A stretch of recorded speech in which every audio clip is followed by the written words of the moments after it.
Untuk mengantisipasi kemungkinan membludaknya pengunjung saat libur lebaran di objek wisata yang ada di Musirawas, pemerintah Kabupaten Musirawas akan mengadakan rapat dengan OPD terkait untuk mengantisipasi lonjakan pengunjung.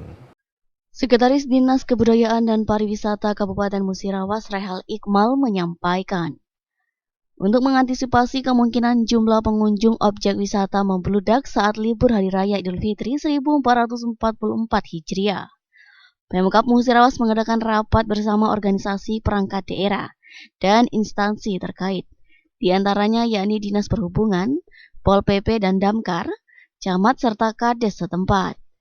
Salah satu objek wisata yang paling sering dikunjungi saat libur Hari Raya Idul Fitri yakni objek wisata Danau Aur. Berdasarkan pengalaman dari Lebaran tahun sebelumnya, lonjakan pengunjung akan terjadi pada Lebaran hari ketiga. Di Musirawas itu Danau Aur.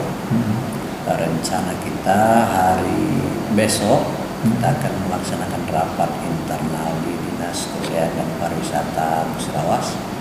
Kemudian nanti hasil rapat kita akan ajukan ke Pak Sekda untuk menjadi bahan rapat bersama dengan Polres, kemudian Pol PP, kemudian Dinas Perhubungan dan camat yang terkait serta kepala desa terkait untuk persiapan